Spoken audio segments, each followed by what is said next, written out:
I, Daniel K. Bracewell Jr., do solemnly swear that my testimony that I've come to give before the TRC of Liberia is the truth and nothing but the whole truth. So help me God. Please be seated.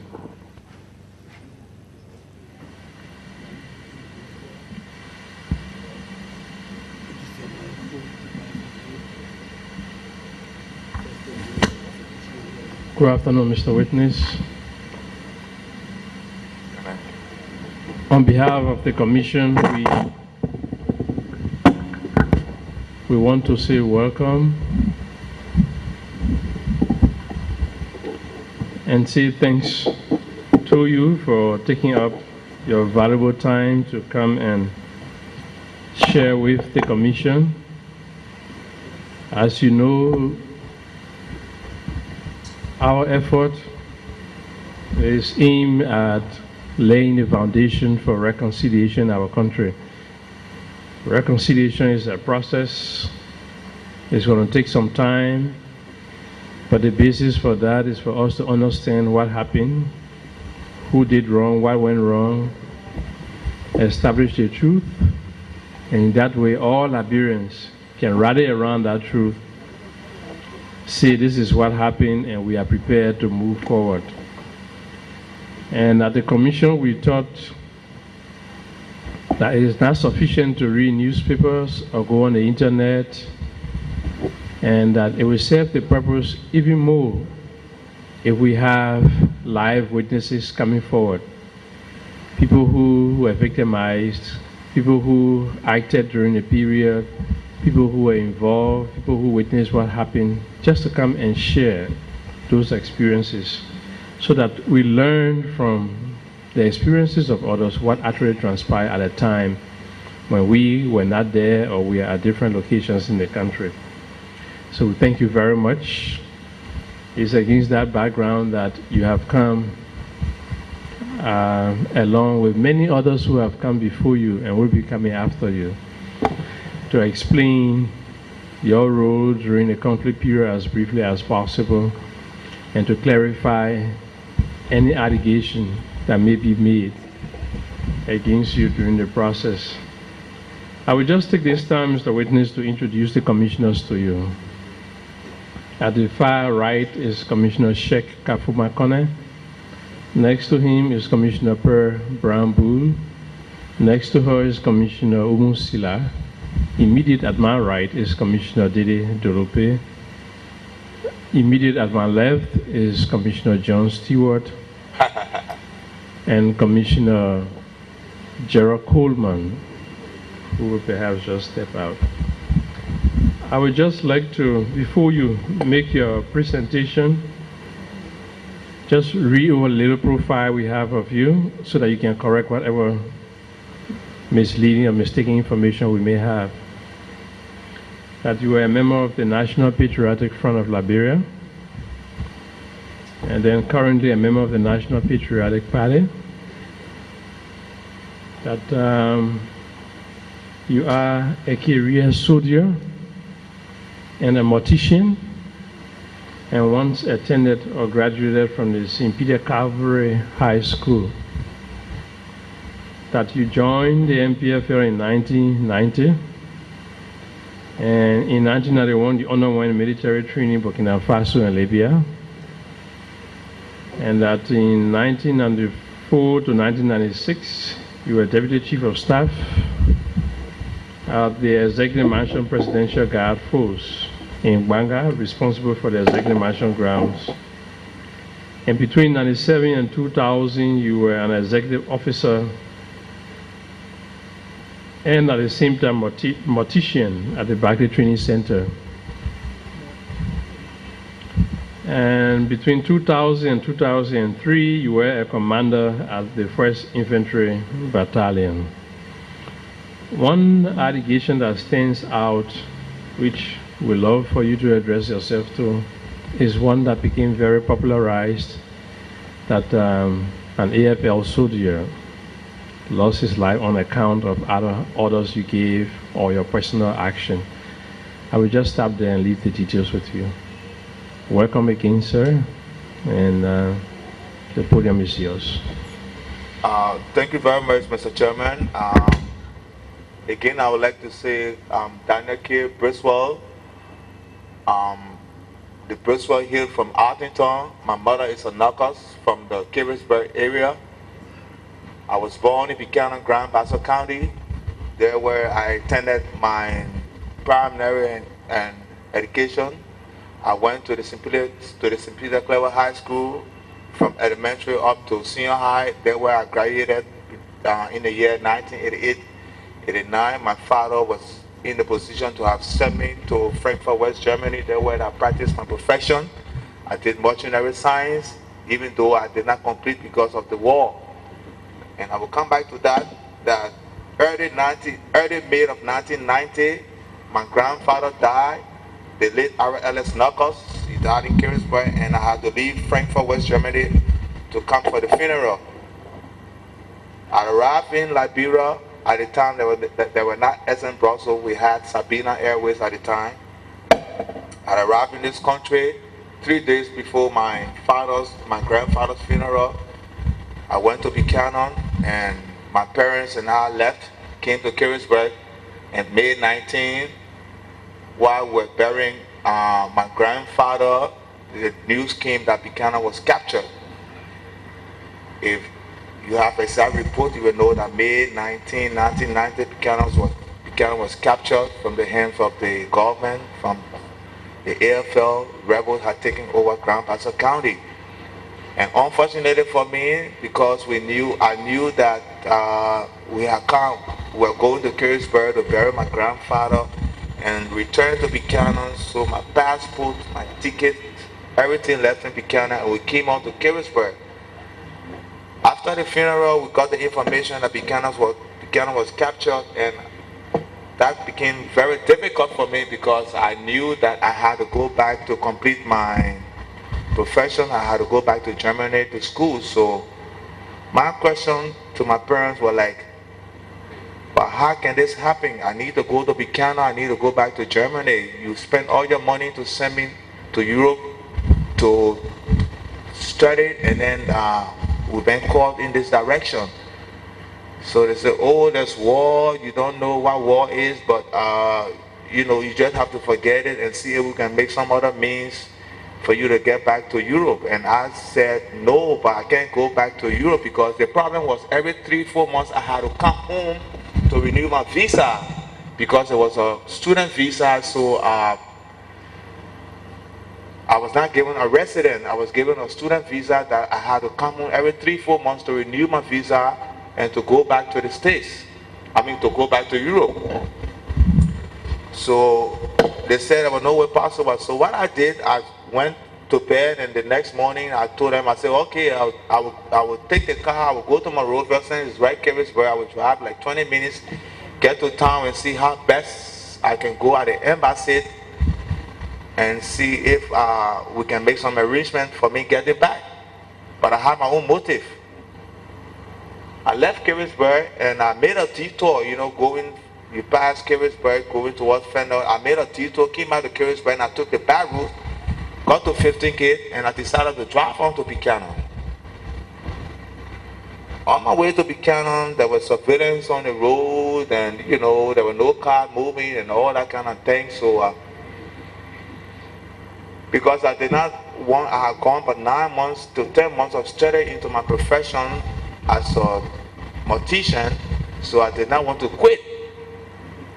So I said, despite what situation is, I must go to Buchanan to get my ticket, to get my passport, to be able to get out of here. And I drove on, I passed Folesville, I passed Hartford, that is on the Buchanan Highway.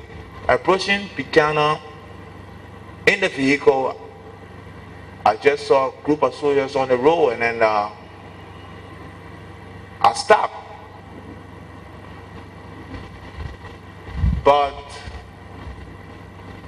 knowing that I came from Buchanan and My father at the time worked for Lamco. My father was the senior foreman of Lamco. He worked at the washing plant, and we lived in a loop. We lived Lamco camp. We had access to communication, telephone. We had access to. We were living good. We were living happy. My father had no problem with Samuel Doe, the late President Samuel Doe, because we were fine at the time. But most of the guys in Buchanan knew me because I was kind of, you know, I was big boy on my own. That's about me living with my parents. At an early age, I started driving, taking my parents' car to school, and you know, having my girlfriend and all that kind of thing. So a lot of the guys knew me in Buchanan, and already they had joined the organization. They had joined the NPFL. So when I was caught up in this area, most of the guys told the commander, said, "Oh, this is our big brother. We don't even know that he's in the country. All we know he's in Europe. He going to school." So I said, "Yes, indeed, I came to Buchanan, but I had to leave to go bury my grandfather in Carisburg. Only the year that was probably in Buchanan, and there's nothing I can do. I need to get my passport. I need to get my ticket. I need to go back to school." So they say, "Okay, but let us take you to the commander." They took me to the commander. And I talked to them because I feel I was smart and I could talk people out at the time.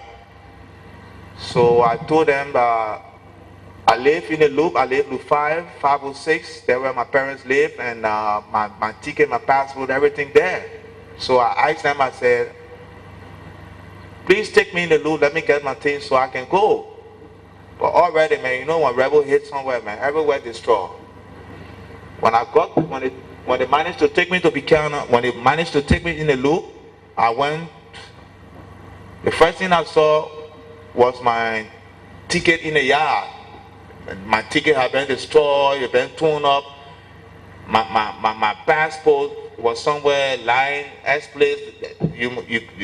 No one could even say, you know, this a passport. So I knew my trip to Buchanan was for naught, and seeing the situation, seeing guys, you know, I was kind of jet-trick, you know, because people were dressed up all kinds of way, all kinds of fun.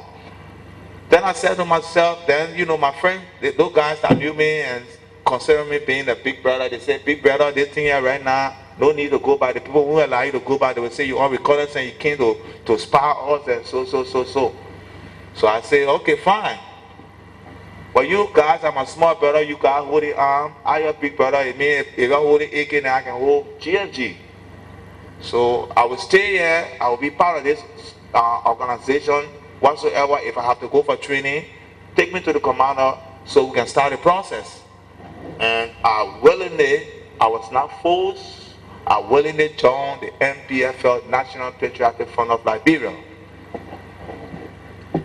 They had a training camp at Wellenberg Training Center, WTC, where Lamco used to train people for various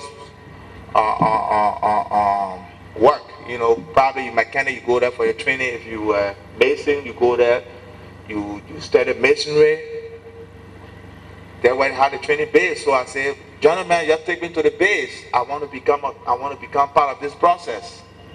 So I was taken to the base where we learned how to assemble and disassemble.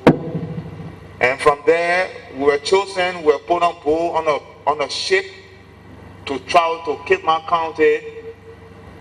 First of all, the instructions were, we're traveling to Cape Mount County for Cape Mount to be captured. And I was like, damn, but I ain't know nothing about swimming. They come and put me on ship for us to go capture. Anyway, that's the operation. I'm already inside. You know, when you're in the water, you can't think about getting wet again. So we left that night and we got to Cape Mount by means of the sea. We got to Cape Mount by 5:30, 6:30 in the morning, and we captured Cape Mount. But I was very motivated. I was very smart. We captured Cape Mount, and I was always on the advance team. So while some men were carrying on mapping up in Cape Mount, I was on the advance team to go to Rawalsport intersection, where we proceeded to Bullwater Star and had that area captured. So we left some friends. We left some fighters in Cape Mount in Rawalsport itself, and we advanced. that were my first obstacle, that were my first target. We stayed in that area for some time. Late 91, I was called. At the time, the commander in Bombing Hills was the late Oliver Varney. And because of my smartness and my movement, I was told to report to Bangor County, where that the commander-in-chief had some other assignment for me. And I was able to travel 2.5 days because we traveled through the jungle, got to Bangor. And the leader, again I met the leader. It was not strange to me. I'm a Bracewell, he's a tailor from Arlington. So right away he said, "You little boy, where's your father?" I said, "My father is fine, but the war, I left him in Caris, where probably he's in Monrovia." He said, "We family." I said, "Yes, sir. My father told me that long time. When this whole thing came about, my father told me, he said, 'Oh, Charles Sarah happens to be our family, so I know you my cousin.'" He said, "Very good, but you've been selected by your commander, the late Oliver Varney. At the time he was still alive. You've been selected by General Varney to go and further your training. You must go to do your advanced infantry training. You must be able to go to your basic combat training." So I was given an opportunity along with other friends like Martina Johnson.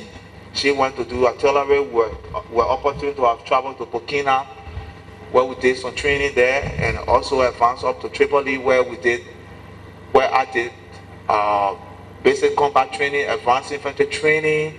I did guerrilla operations. I did guerrilla ideology, and I did anti-tracking. And at the end of that graduation, we were told the entire troop was to go into the bush. Before graduating, the troop were told to go into the bush, and on your return from the bush, you must come with a living deer to be presented to the chief. And I tell you, I was among those that went into the bush and came back with a living deer to be presented to the chief. Later on, we returned, and then we had to carry on our operations. Again, I was assigned into Buchanan as deputy to the late General Michael Carr. Michael Carr was the commander in Buchanan, and I was the deputy. It was unfortunate that a situation happened. There was an SOP that was written that any soldier found raping, any soldier found harassing should be executed. There was a situation that occurred that 2 soldiers from the artillery division were found in rape, and we went in search of those soldiers. Fortunately for us, we were able to arrest one of the soldiers, and he was identified by those that were involved. And because we had an SOP, General Carr had no duty but to execute the soldier. That was according to Uniform Code of Military Justice. He had an immediate call that he had to proceed to Bangor County, so he left me in charge to continue the process. And we carry on our work in search of the other soldier. Later on, the soldier was arrested, questioned, and identified by the same people that yes, this was the other man that raped me. And we had no instructions but to carry on the execution. Man, when that execution was carried out, his friends from the artillery division grew wild.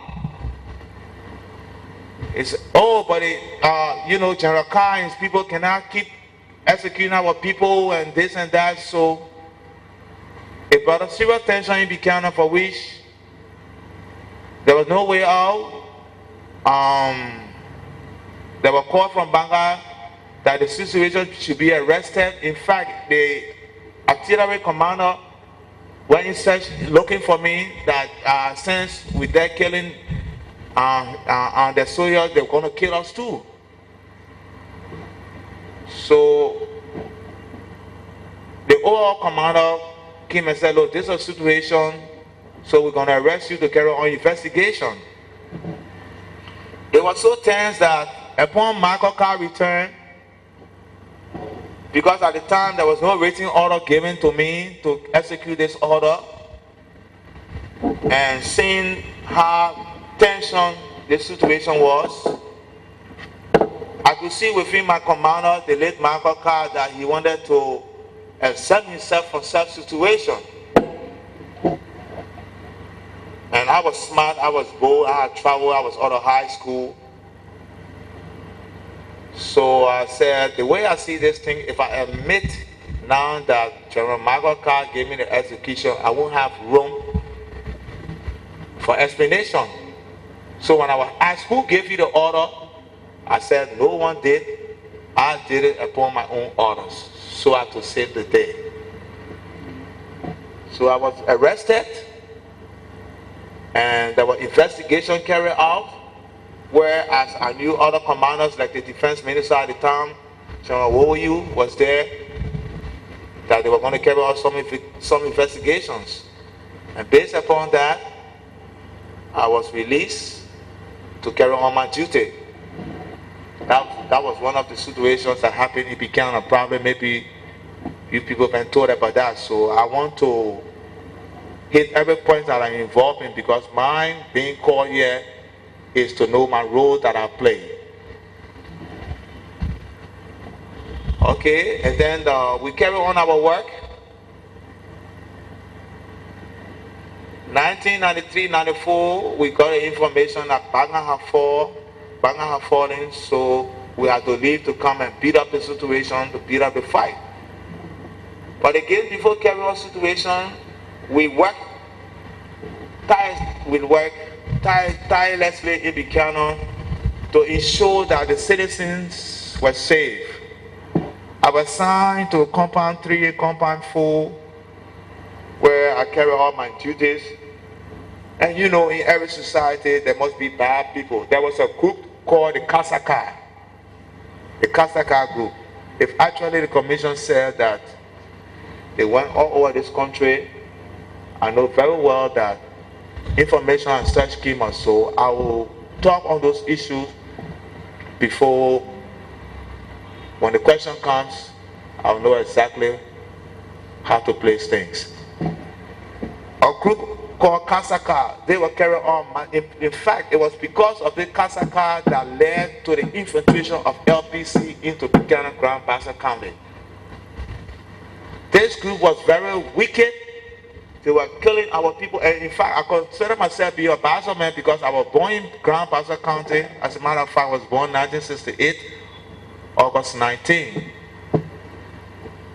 This group was carrying on atrocities. They were killing people, and you know, it's so pathetic that I would say this, but you know, we are here at the Truth and Reconciliation Commission. We will say nothing but the truth.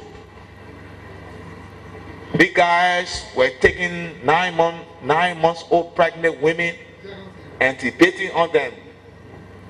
You will look at this 9-month-old pregnant woman and say, Aseguma or Pasa. The child in this woman, the child that this woman is bearing is a boy. The other guy will say, no, it's a girl. And how did they know that? Was to kill that lady, open her abdominal to know whether if it were a boy or a girl. This situation went on for a while, that created sensation into district number 3, district number 4. So I was instructed by the defense minister at the time, Honorable Dana Chair, to go out in search of those bastards that were causing such problem. Fortunately for me, those guys were arrested under my command and brought to LAC, where we were basing, and we called to Banga and informed the commander-in-chief at the time, and the commander-in-chief sent people from Bangabong County to set up a co-martial pool to have the guys investigated and actions to be taken. A poll was set up in Lac. Investigations were carried out. The guys involved were 14. But one that said, I will not lie, it's true, were involved in this act. The guys were putting people, in the kitchen, they got hot, where the people that put the rice, the farm rice, put up to get dry from the heat that, that they make under the fire, and, the heat goes up there that dry the rice. The guys were devastating. They were lightning 5-gallon, empty gallon container. They would put fire on it, and they would put it up and grab surveillance, lay them down, and burn. As the container is burning, the heat or the burning of the container falling on these people's back. I mean, that's the kind of atrocities they were carrying out. The guys were investigated and they were found guilty. One of them that they called Bassa, may his soul rest in peace. He died not from battle, but I think he was sick, because it says what a man does day after him. He was sick, he died, but we used him as a state witness that testified and admitted that it's true they were involved in such act. And those guys were executed for the mayhem that they committed. I was part of that. So we were called onto Banga because Banga had fallen. So the commanding-in-chief instructed all frontline commanders to put men to help build up the strength to be able to recapture Banga. And because we were trained professional soldiers at the time, we joined forces and we were able to capture Banga from the hands of Ulimo K and LPC. After the fall of Banga, I was called on by the commander-in-chief, and I was promoted to the rank of Major General. That was 1994. Major General assigned Deputy Chief of Staff for the Executive Mansion Presidential Guard Force. There I served up to 1996 until disarmament. If you can recall, the first disarmament in this country occurred in 1996, for which we were part of. I led the Executive Mansion Presidential Guard Force for disarmament, 1996.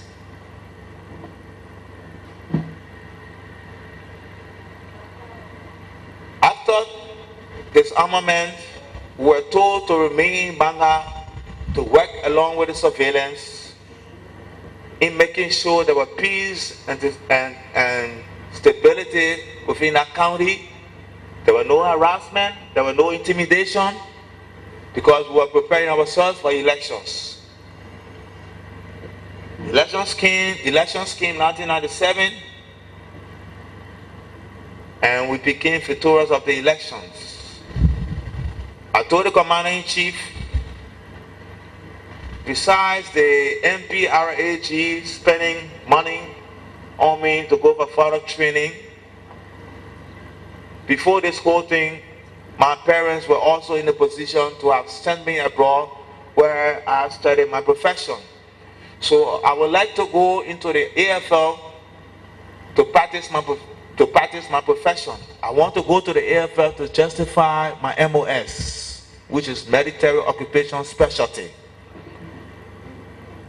So I was ordered to report to the late Chief of Staff after elections at the time, the late Prince Johnson, and a special order came up. It was not an easy thing not being a Deputy Chief of Staff during the crisis, and then after elections, becoming a captain and assigned at BTC Mall as executive officer. That didn't mean anything because I knew I was there to justify my MOS. I became executive officer of BDC Morgue.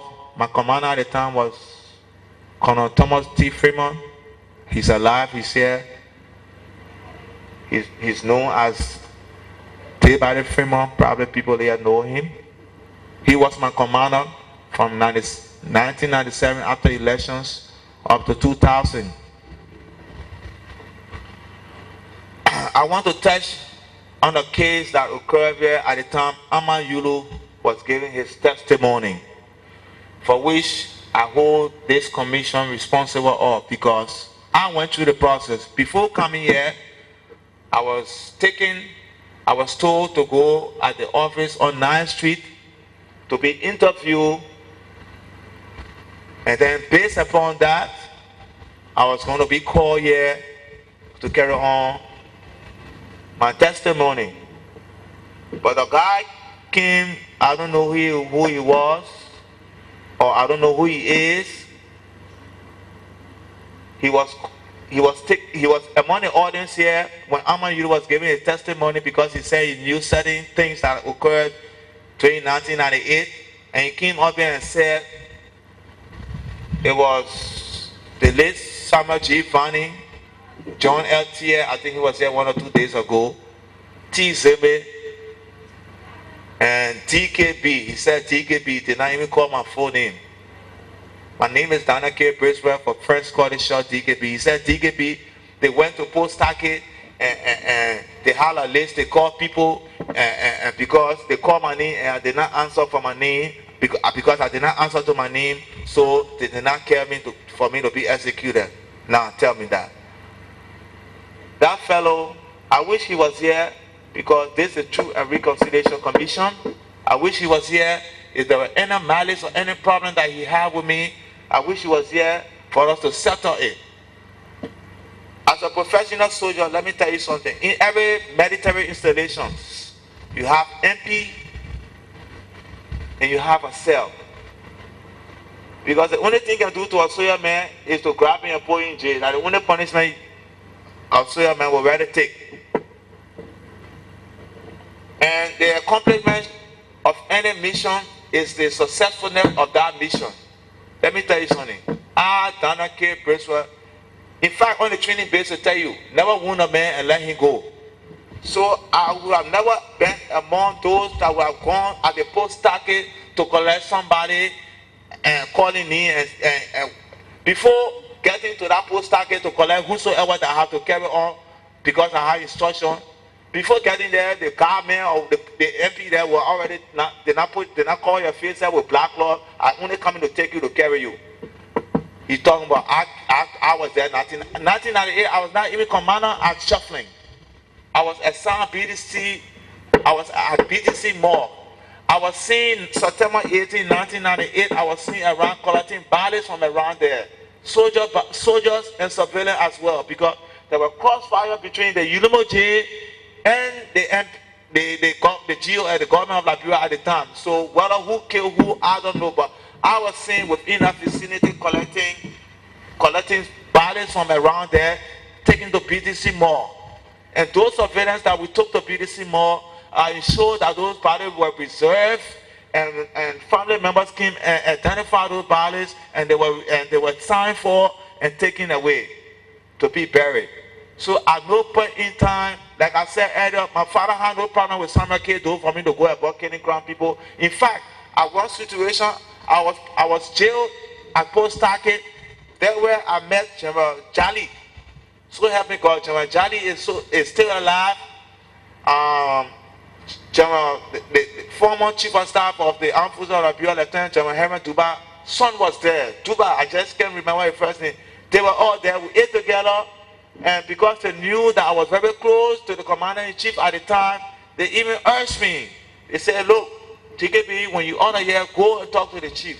Some of us were not involved in this thing. We've just been grabbed because of our ethnic background.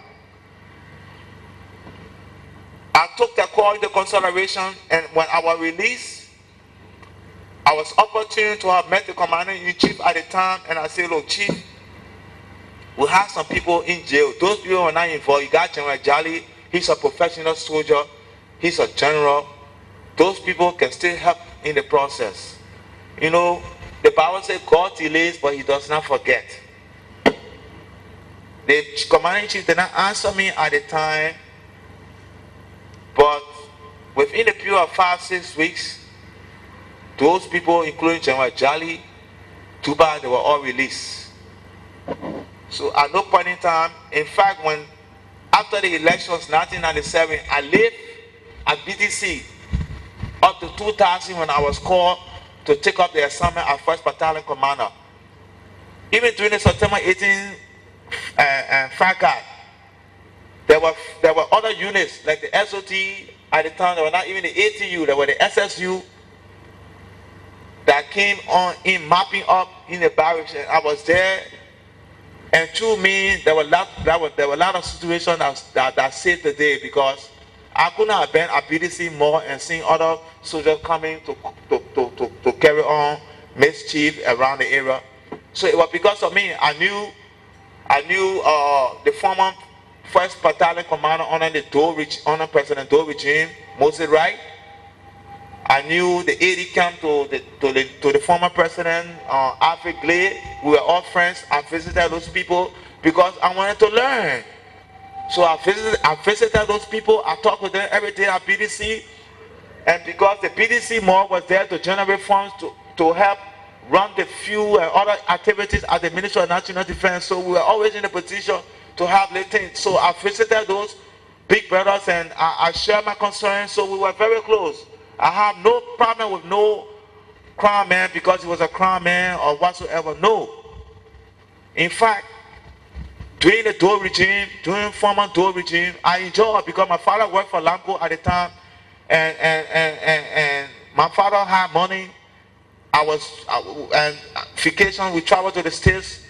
We had other opportunities. So there was no way that I had anything against Doe regime. But you know, in the country, when you were part of Doe government, you buy. Take up, I forget it. I won't even say that one there. Now until 2000, I was called upon by the commanding chief, executive order, to become 1st Battalion Commander. But before taking up such position, I was sent to the Liberian Senate for confirmation, and for which I passed that, and I was commissioned by the President to become 1st Battalion Commander. I served as 1st Battalion Commander up to 2003. As we got closer, and the reason I became 1st Battalion Commander, the chief called me and said, "Look, my man, that we're fighting war right now. I know you're not justify your MOS. You've been at BTC more there. You know, you bomb a lot of soldiers. You bomb a lot of surveillance as well. Because you people, not only military boy, you can bomb there. I know you, TKB, I can hear surveillance all on the radio. This body will be taken from the BTC more. I know you doing anything here, but look, listen, the country is at war. You've been trained. You're a professional soldier. You need to take out the 1st Battalion Commander to have some responsibility." So I said, "Mr. President, I'm willing." So we started the process. I had oversight responsibility of the executive mansion, even though there were the ATU there, but in the military scope operation, 1st Battalion has a full responsibility of the executive mansion, the FM ELPC, and because I came from Arlington and there were attacks from the Babalu area along the Swamaka Highway, he said, "Look, my man, go to your own home to protect that," which was Arlington. I also have oversight responsibility also. And you know, once you're in the army, you took oath to defend and to protect this nation. There were other paths that all AFL personnel, once you've been identified as an AFL soldier, you must go to the front line to fight. So that order came from the commanding chief down to the defense minister, and it was passed. You know, there's chain of command in the army. So the orders came down that anywhere You see, AFL soldier, once he's been identified as an AFL soldier, he must go to the front line to fight. It happened in a case where today, one captain, Captain Sumo, we picking up from red light on our way to the front line. We had to come through town to on Buchanan Street there at the Aminata filling station to get fuel oil. We passed through the barracks thinking that we'll see other soldiers to get on board the pickup, but there were no. We pick up few guys. So on board the pickup, there were not only 1st Battalion soldiers, there were other soldiers from various units that we arrested and had on board the pickup to go to the front line to fight in defense of the country.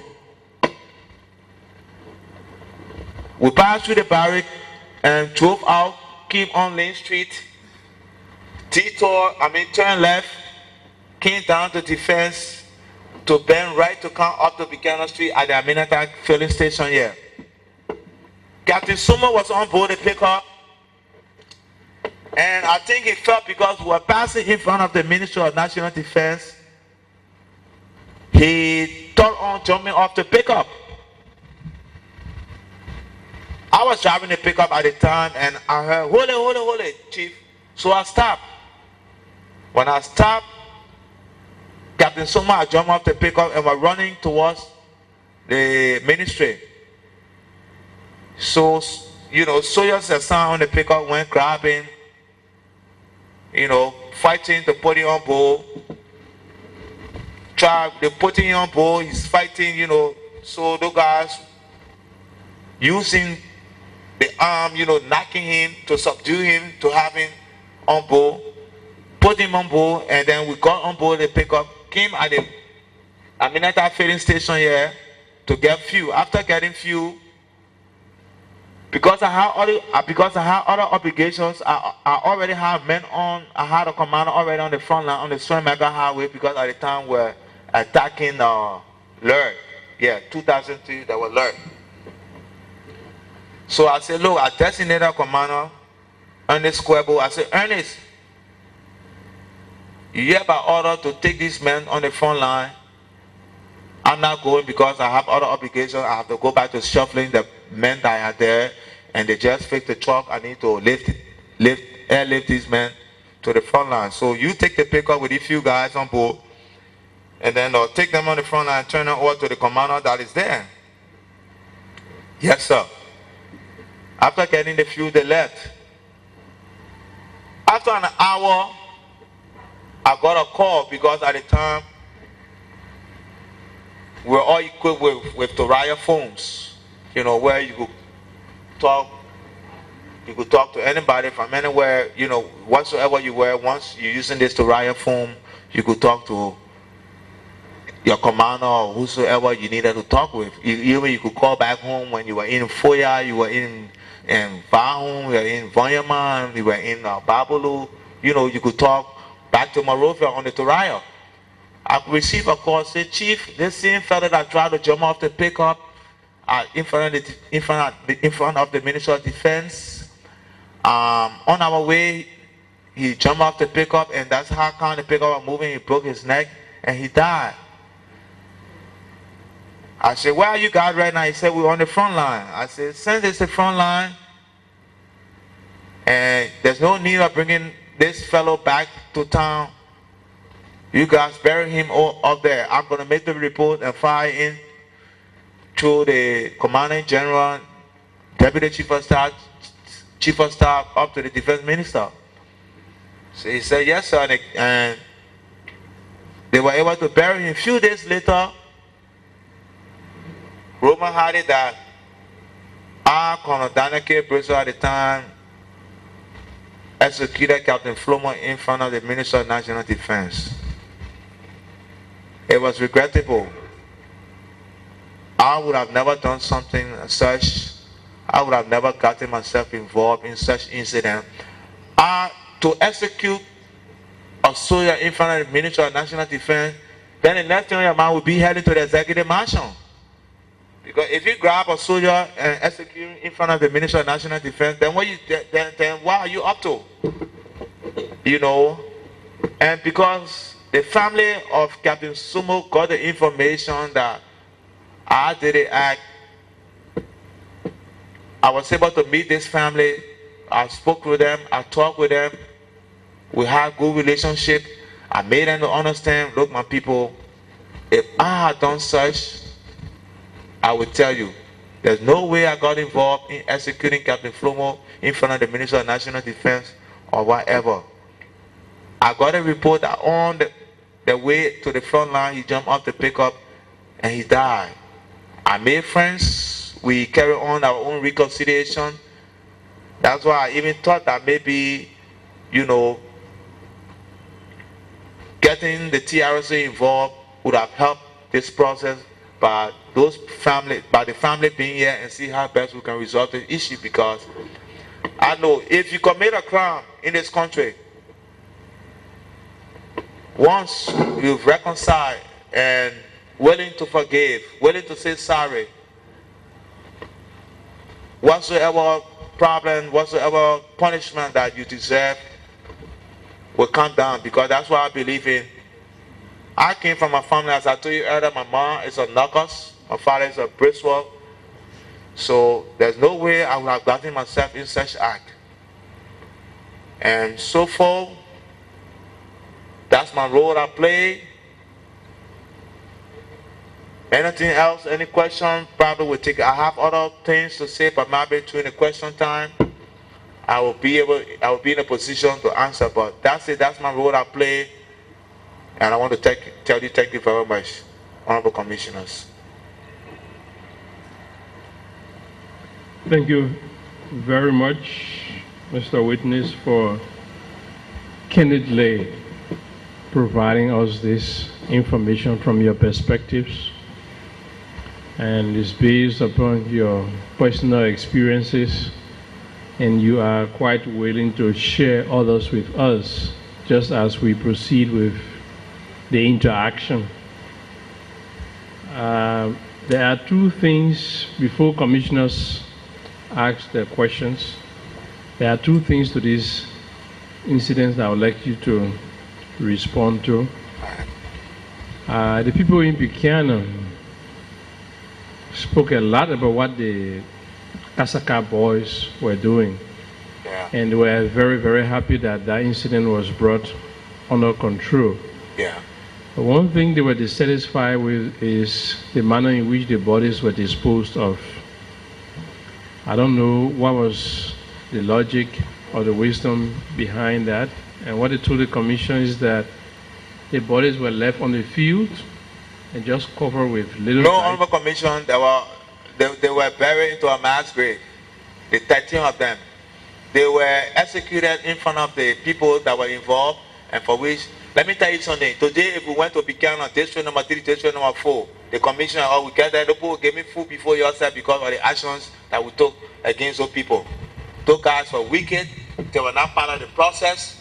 They meant their own thing. Probably, maybe it was good that we executed them. Maybe there were going to be another Prince Johnson. So a 6 feet grave was dug and they were dumped in? Not even 6, because they were 13. I think we dug a 9 feet grave. And I still remember the place. We can go there and I can show you the area, Honorable Commissioner. Thank you very much. Yeah. Then with respect to the second incident, you said there was an order. Was that order written? In respect to the Recruitment? Kasaka, Yes, no, not that. The situation of getting all EFL soldiers to go in front and fight. oh yeah, there were other published. There were was a other published. published. There were other published through the minister down to the chief of staff, to Makuma Wakuna, and all AFL personnel. To Okay. Yeah. Okay, thank you. Sheikh?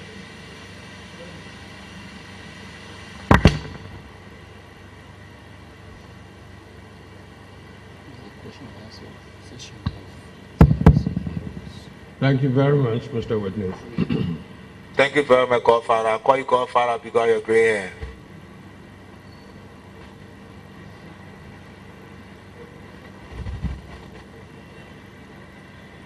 You said excuse me.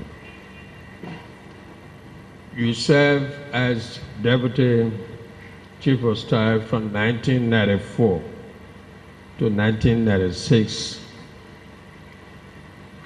responsible to protect and defend the presidential executive mansion in Banga. Is it true? Yes, sir.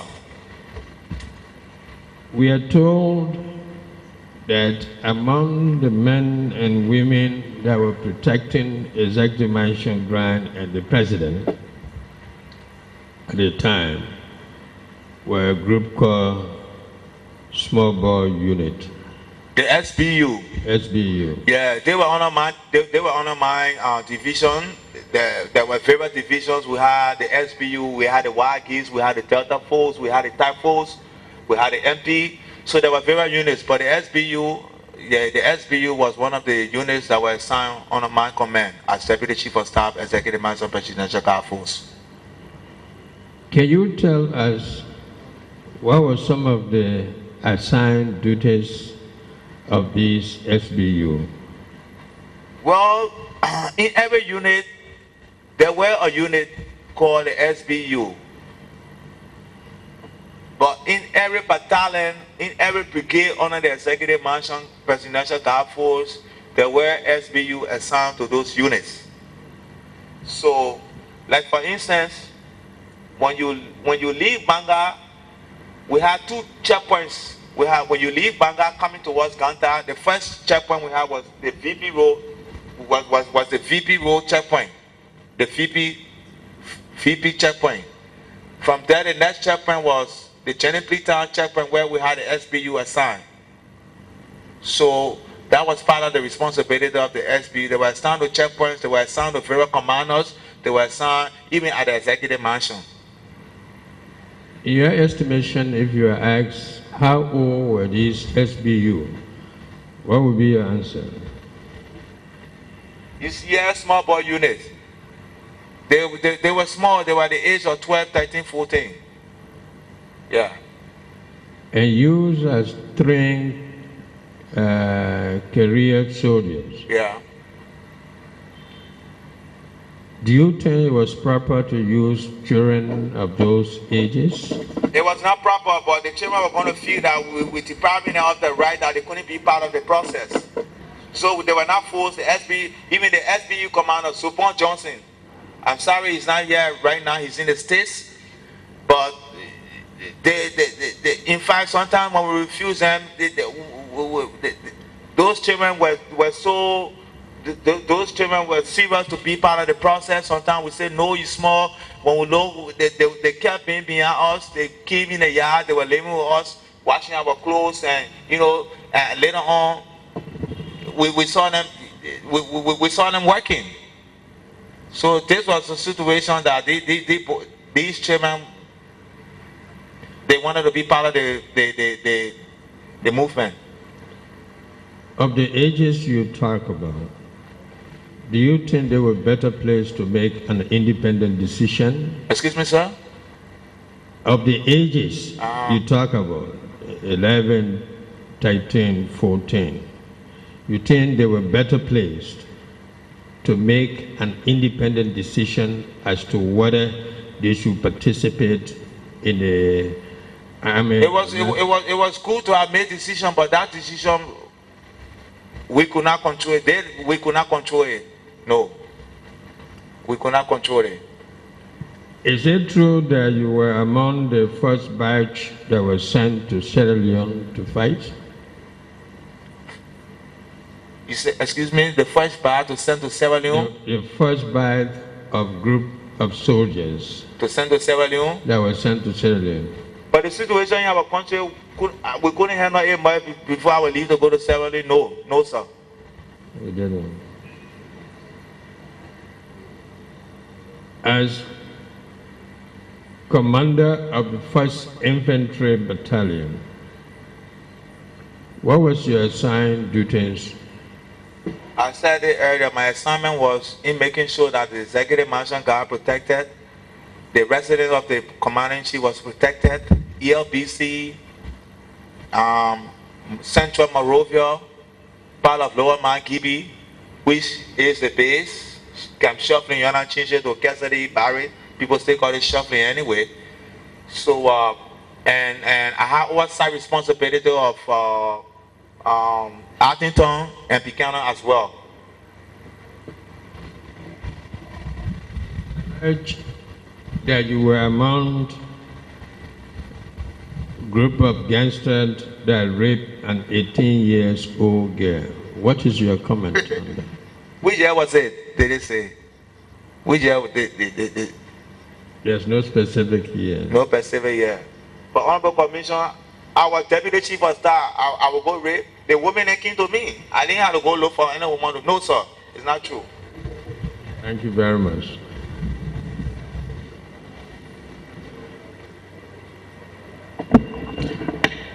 Mr. Witness, good afternoon. I'm Commissioner Pearl Brown Bull with oversight for Montserrat County. Good afternoon, Mother dear.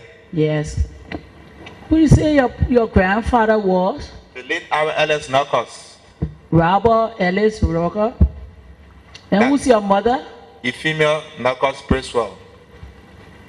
And She married now to someone. she married. That's Nick. Nick is my aunt. Nick is married to Steve H. Collison. Yeah, but my The mom. female, yeah. My mom was married to Daniel K. Bracewell. The late I just buried my father in February. Yes, mommy. I see that you have another profession, mortician. Yes, ma'am. After my I also recognize the fact that you want, and you admitted it, that you one of those who well trained yes, in mommy. military science. Yes, mommy. Because despite the fact where you were trained, from listening to you, you seem as though someone who well trained. So at least there's still people around here who well trained. And for your profession as a mortician, do you have intent to, although you have learned a practical as well as theory, but the theory not so much, but doing the practice, you've learned enough because you bomb a lot of people, right? Yes, my lord, yeah. So at this stage, what are you doing? Presently, I'm not working. I'm not practicing my profession, but I'm involved. I'm engaged in the other activities. Like I do have a contract with the Firestone Plantation Company. to embalm? Not to embalm, I do slashing. What is slashing, woman? That is brushing under the rubber tree. And the reason I'm doing this because we have protected the first World War I, World War II, World War III. We protected Firestone. You know, had not been called first and we second, had not been some of us, maybe there wouldn't have been Firestone today and government would not have been receiving a lot of taxes from Firestone today. But because we were present, we were focused, we did not allow our friends to loot Firestone. In fact, there were news around that, oh, Firestone pregnant, Firestone coming to deliver. But because our president, they say Firestone got abortion. Yes, stating that brings me to another area of the role of foreigners as well as the role of the concessions in our country. You having joined the civil crisis in the early stage up until the end, you are aware of the fact that there was an embargo. That means people were not to export and goods and food were not coming in the country for the civilians to eat, couldn't export, and the embargo. Now you said Firestone were protected, one of the big concessions in this country. So to be able to protect them, I'm sure that they were also protecting you all by giving maybe fuel or anything, because what we want to really find out whether it was just Liberians who were in this war or whether or not there were others, because when you come to put the blame the sword must be struck evenly. Because if you don't strike the sword evenly, then justice is not right and fair. So you've just talked about you all supporting, defending Firestone. So were you all just there, or were you all reciprocally getting something from Firestone? Nothing, and were mommy, you all nothing. rubber being exported, rice being imported, or so forth? Could you elaborate? Nothing, mommy, nothing Firestone gave us. We were just doing it because they were part of our responsibility, and we had to carry on in making sure that our government be printed good. But nothing. If Firestone knew that the work I did for them, they won't give me work to go slack under the rubber tree. They will give me they will make me, I will be superintendent today. But you know that the American people, they only want to use you. Firestone never helped me, man. Firestone gave me nothing. Firestone gave me nothing. I was just protecting and defending this nation because I took oath.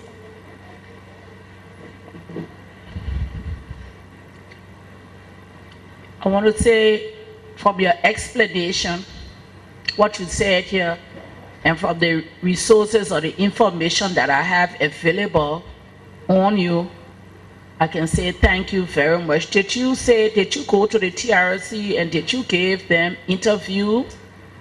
Yes, mommy. Yes, What- mother dear. That what- was done, but like 3-4 When, months. 3 months ago, Yeah, mommy. they asked you questions and Yeah, I even met one of my friends there. They call Trouble. I don't know. It's real.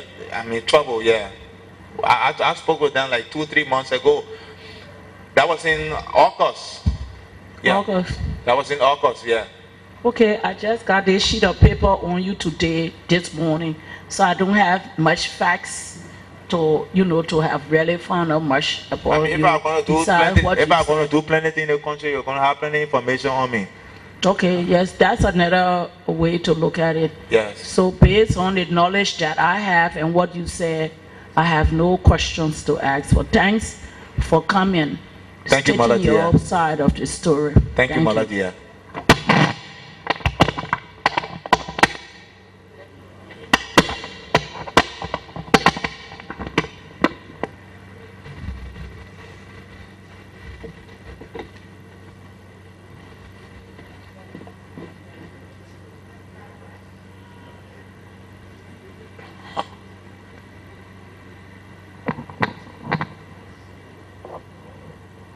Thank you very much for your testimony.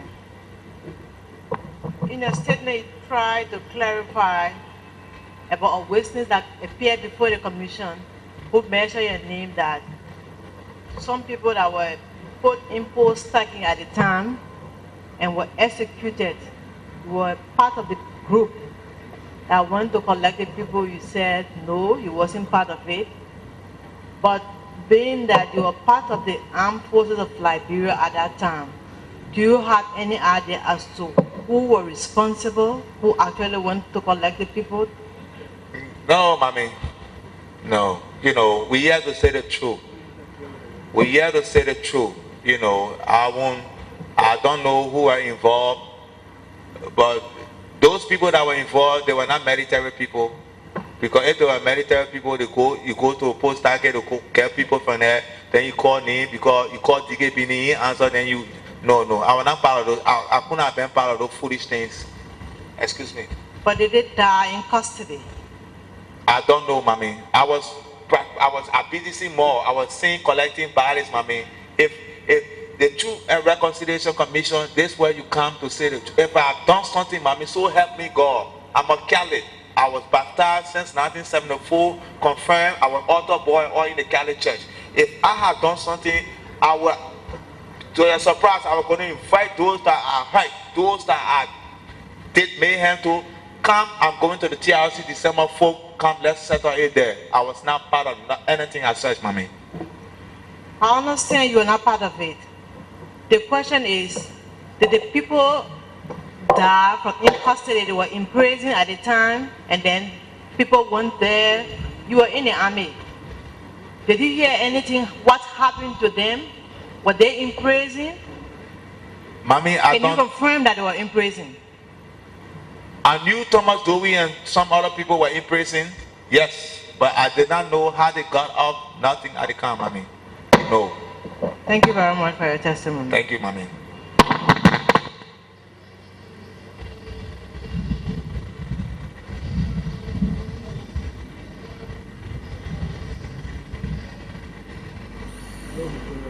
Yeah, people.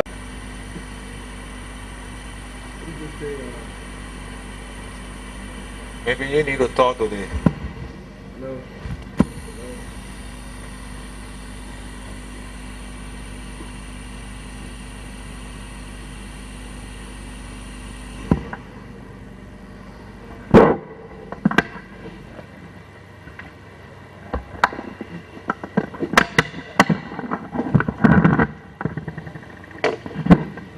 Let me just say thanks for coming.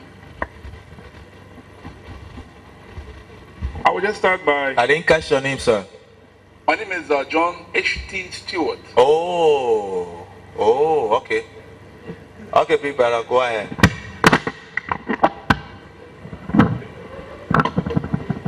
Why you say, oh, what happened? Because you're my big brother.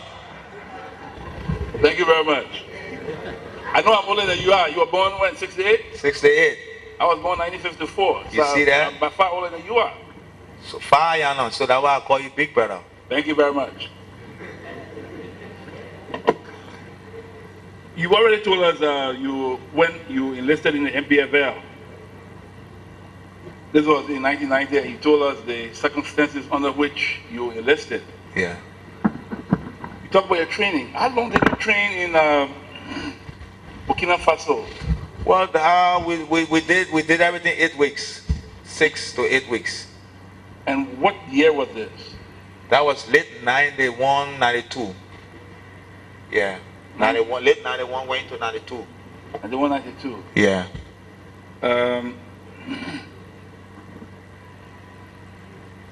Okay, this was before elections. So were you trained at official military bases in Burkina Faso? Indeed. Can you tell us the name of the base where you were trained in Burkina? Well, in Waka, we were trained in Ouagadougou. Yeah, that was a military academy. And then in Tripoli was the Mutala base outside of Tripoli. Now, can you remember who was the commandant of the base in Burkina? So help me God. I won't lie to you, big brother. You're my big brother. Okay, specifically, what kind of training did you undergo in Burkina? We did basic combat training, advanced infantry training. Then we left to go on the other side where we did guerrilla operations, guerrilla ideology, anti-tracking. Now, you mentioned the name of Martina Johnson. Yeah. Did she train along with you in Burkina? She was trained, but not on the same base. She wanted to do artillery. I see. Yeah. Her training was for the same period, 8 weeks? Hers was shorter. That's shorter. And after that, then you went to Libya. Yes, sir. At the Mataba base. That's it. How you managed to know the name? You call it better than me. Well, that's all right. And you were there for how long? We did like about 2.5, 3 weeks. 2.5, 3 weeks. Yeah. And after that training, big brother, you had to go into the bush to come out with a living deer to be presented. If the troop went into the bush and they didn't come out with a living deer, you won't graduate. So which part of Libya was it? Because Libya is mostly desert and does not. So have, that's what made you to graduate from there after going through that. That's why I say it was out of Tripoli. And you say you were how many there? No, I didn't tell you how many there. Do you want to ask me how many? No, I said how many Liberians were there with you? There were few. At the time it was the NPRAG operating, so the commanding chief at that time was just trying his best to organize himself to be prepared for other eventualities. And then after your training, you returned to Liberia? Indeed, sir. And was stationed where after your training? Went to Banga. Executive Marshal Guard Task Force? Yeah, Executive Marshal Guard. When I came from Tripoli, I was assigned Deputy Commanding General for the 1st Infantry Brigade. Later on, I took all the responsibility as commanding general for the 1st Infantry Brigade Executive Mansion. After the fall of Banga, we came back and I became Deputy Chief of Staff under the command of the late Prince C. Johnson. He was the Chief of Staff 97 because he was involved in an accident. Now, who was your commander when you came back? You were deputy, you said. Yeah, that was before when I was Deputy Chief of Staff. Who was my commander? No, not Deputy Chief of Staff. When I was Deputy Commanding General? Yeah. It was one Jewa one way. He was Jewa one way. Is he still alive? Is he still around? He's still alive, yeah, he's still alive. I can find him for you. If you need to talk to him, we can get him. Those are guys that are willing to come, but just that they have not been called upon. Now, while you were serving at the Executive Mansion Guard Task Force, who was the commander of was it Mr. Cassius Jacobs? When I was serving as commanding general? No. When you served in the Executive Mansion Guard Force. Oh yeah, before the fall of Banga, was the late Cassius Jacob. And yeah. you served under him? Indeed. What was the rank of Mr. Saboli at the time? Saboli at the time, he was Deputy MP Commander. In fact, when I was promoted to the rank of Brigadier General and Son Commanding General, that very day, myself, became Provost Major General for Executive Mansion Presidential Guard Force. Was he one of those that went to Tripoli and Burkina with you? No, sir, he did not go at the time. If he went, I don't know, but he did not go at the time we went. Now, what would you know about the execution of Cassius Jacobs? Well, Cassius was charged for negligence. Cassius was charged for negligence. And who were those who were involved in the execution? Who were those involved? I don't know. You know, this organization was a broad-based organization. So if we were on the other side doing something, the other people, just how you hear right now, the office on 9th Street, they're doing another thing. You know what's going on there. So you know, it was like that. But I was not part of that. Now understand that his execution was videotaped and that he was beheaded. You know anything about that, or are you on that videotape? No, sir.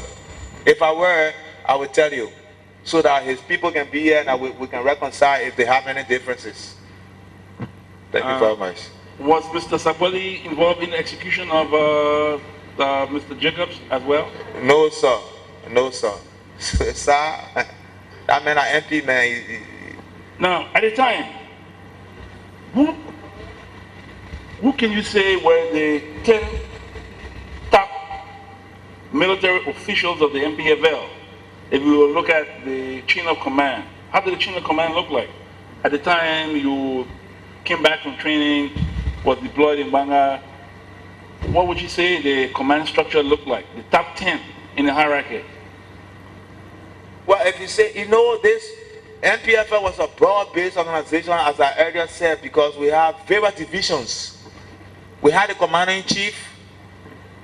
We have the first president to be the late Ino Dogoliye. We are the other old man that came here, and Scorpion, and you know, security light, right? Say Scorpion? Yeah, Scorpion security light, or maybe Mose Black, that he named he had during the war. Yeah, and he was the inspector general. So yeah. But then we have chief of staff. We have Cassius Jacob. We have what the Marine Division, how you call it, but Nathan Gate, and we have John Tier, Army Chief of Staff. We have Iwe Wangwe, artillery. You know, yeah. Now, where were you during Operation Octopus? Where were you assigned? When was Octopus? 1992. Which October? October. I was in Bangkok by then because I just returned, you know, when Octopus. But Octopus, I was in Bangkok at the time. Did you participate? Octopus, I have full responsibility. At the time I told you that I returned, I was Deputy Commanding General. Later on I became Commanding General. So my concentration was Pong County, Bangkok. So I did not, Octopus was like, I think Octopus started from Mount Bagley or 15 Gate. So I was not part of that thing there. That other operation was not part of it. I was there making sure that the president was safe and his family as well. So, would you have any knowledge of the Carter Camp massacre? Carter Camp, Carter Camp, the incident that took place in Firestone, Yes, sir. it was far from Banga. Carter Camp, it took place in Mount Gibby, out in Bon County. Now, there were some witnesses who testified before the commission, attesting that they were taken from Carter Camp and taken to Banga. Did you see any of them? Did you know of any? Did you know of the presence in Banga at any time of those who were taken from? They were taken to Banga at the executive mansion. Well, Banga, the area limit of Banga is from Ouagadougou to Banga, bro, big. If they were taken to the executive mansion, big brother, then probably I may know. But if they weren't taken to the executive mansion, but they were taken to Banga, so help me God. Now, the witnesses said specifically they were taken to the Cunnington campus. You're not aware. You didn't hear anything like that. No, sir. No, sir. How about the Dubo Road massacre, Caulfield? Would you have any idea? Tuporo, when was it? Dubo Road massacre. This was 94, 94? 94, 95. 94, we were fighting to lift Banga up because the commanding chief had come on radio and saying 3 days we lift Banga up, and it took us like almost 3 months to lift Banga up. So we're based there. We're based on that side. I don't know about Duboro.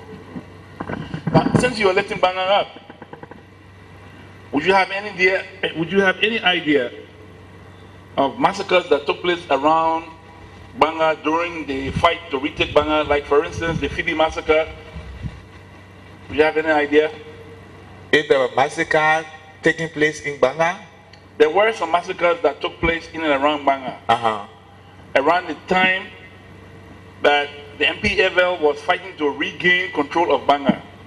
And one of such massacres, for example, took place at the Phoebe Hospital. But were you aware? No, I was not aware, but let me just let's learn. Phoebe, the father of Banga, were not in control of Banga before we would have been in control of Phoebe. No, Phoebe was then Ilimoke at the time because they came from behind St. J, behind Cottington. So they were in full control of Phoebe Hospital and all the kind of area. So we had come from Ganta and attacking Banga from the Ganta highway coming towards Banga. So anything across that side, big brother, no. Now, I don't want to mislead the commission. Who do you remember as General Monami in the ranks of the NPFL? Oh, Paul Monami, yeah, he was one of the generals too. He was one of our generals. But not as an executive mansion. So, he was with a unit they call Gamma Force. I think, yeah, that was Gamma Force Division, Gamma Force unit. So what was this real name of this Monami, General Monami? We knew him to be Paul Monami. It was Paul V. Paul Monami, yeah. And because the name he got Paul Monami, because he was assigned with former, the late Special Force Paul V. And because, yeah, so he took his name, Paul V. And because he was now Liberian, he had accent, he came from different country, Monami people, I don't know where they come from, Guinea or somewhere. So you don't remember his real name? No, sir. Only Paul V. Monami. And we got another name for him, we call him someone. Because sometimes we told the army people in the car, and the car he told what the chief calling someone used to ride, so he said he was calling someone. Yeah. So where is he now? Paul Monami should be here. I think I just got recent information that Paul Monami is somewhere in the red light area. I think he was one of those captured at the time that was in Sierra Leone for some time, and they was brought back. If you have any information on that, he was one of those captives that were in Sierra Leone. Now that you mentioned Sierra Leone, what would you know of the NPFL involvement in Sierra Leone? Did you ever meet Fode Sankor in Banga? If I what? Did you ever meet Fode Sankor in Banga, the late Fode Sankor? I only seen Fode Sankor on TV and in newspaper. I've not seen him one-on-one how looking at you. I know that I even know who to call Fode Sankor. So what would you know of the NPFL involvement in Sierra Leone? Did you go to Sierra Leone? Did you fight in Sierra Leone? That's why I said be better earlier. We were fighting around here. We couldn't solve our problem. We've been attacked all over. Then we'll go Sierra Leone to do what then? No, sir. I was not part of it. But you know that there were NPFL fighters there, though. There were Liberians fighting in Sierra Leone. Just as Sierra Leoneans were fighting in Liberia too. And those Liberians came from the NPFL. Excuse me? And those Liberians came from the NPFL. Well, I don't know where they came from though, but they were Liberians. Big brother. Yeah, but you're in Banga then. We have information that a lot of looted items came from Sierra Leone and into Banga. So you never witnessed any of that. You never saw any of that. Well, you know, fighting war, looting things came from all over. There was no sound or anything like say it was looted from Sierra Leone, it was looted from Guinea, it was no.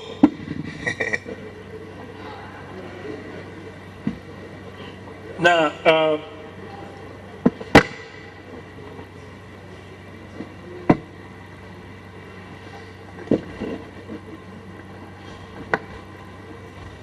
what would you know of the group called the Angola Forces that belong to the NPFL?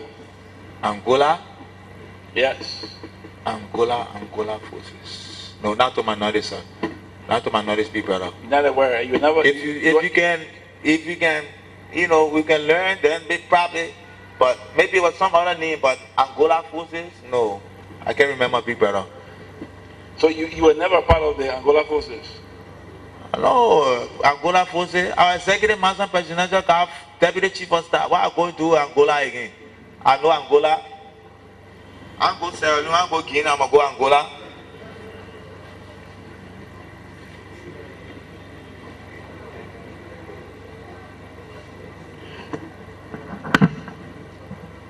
Now, with the NPFL,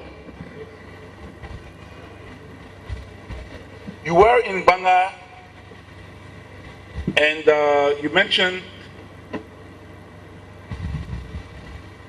that you were in charge of or you were deputy in charge of the Executive Mansion Guard force that Yes. had responsibility for Banga.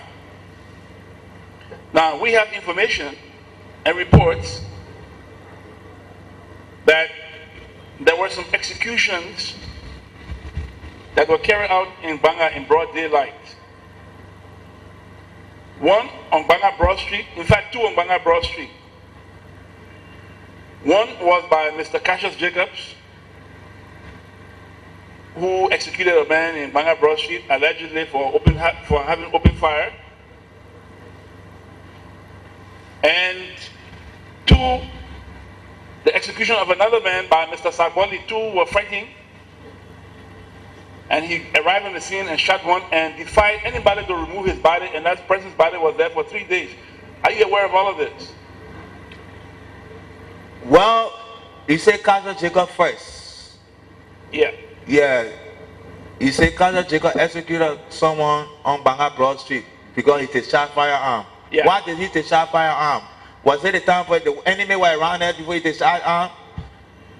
People, But if, sir, if he were executed for discharging firearms, then there could not have been an enemy, because it would be justified to discharge a firearm with the enemy around. fine, so then there was no need for him to discharge firearm among civilians. So if you executed people, then that shouldn't be. With a reference to Sabodi, yet Sabodi executed soldiers that discharged firearm, and it was my soldier, first brigade.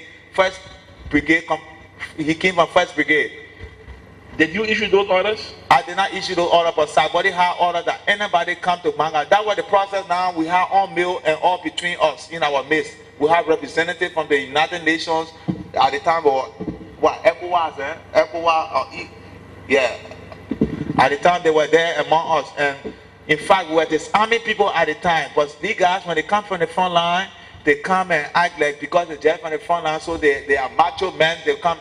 Oh yeah, somebody executed one of the soldiers of the first infantry from the first brigade under the executive master presidential guard. And I tell you what, I was saying low-fire fighting when I returned that evening. They said, "Oh, chief, you know how the soldiers behave." Say, "Oh, chief, your own man, you go execute one of your soldiers." So I said, "But you thank God, somebody he killed more than 2, 3. He go kill one." Because you have no right to discharge firearm in Bon County among civilians. So somebody took high orders and he was carrying on his order. I went to my man, so I told him, "My man, thank you for bringing calm." Yeah, because it was good. You see, all the things happen, all the execution happening now today. we knew that there was no need, there was no reason for firing, there was no need for shooting. The only means we had was to go to elections, and that's why we prevailed on carrying on elections, and we became successful. But does the mere discharge of firearms, does it warrant execution, warrant death? Let me go, give me one gun now, let me go on brush it, let me fire and see if the people will not kill me or they will not charge me. Well, if you're operating, as you mentioned earlier, within the context of the UCMJ, which is the Uniform Code of Military Justice, yeah, is there any provision anywhere in the Uniform Code of Military Justice? In fact, that's the general order. Discharge of firearm among civilians in any situation, yeah, that soldier needs to be executed. So, Chagodi, and thank God I was soldier man, I was not civilian, sir. Well, thanks for confirming that he did execute somebody. He was here recently and said he had never executed maybe anybody. for the way you people put it to him, but Sagwadi carried on instructions. He had orders to execute anyone at the time all men were in our midst. We were patrolling along with all males in our vehicle or ECOMOG in our vehicle. So anybody that discharged firearm to tarnish the reputation of the commander-in-chief, that's where must be executed. That's where it has to be executed. All right. What would you know about an incident that happened in James Soy Town? I don't even know where James Soy Town. Bon County? I guess maybe in Bassa. I guess. No. Let me learn. Probably. If you explain the story that I be able to brief you be better.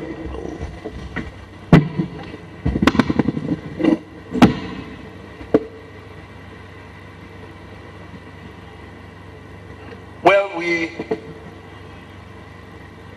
did have a witness that testified before us that in James Soy Town, you were leading a group of men, and you asked and you ordered that the civilians leave the town because you were expecting an attack from LPC. So I suppose it was in Grand Bassa, but LPC did not operate in Bon County. No, they came from Bassa.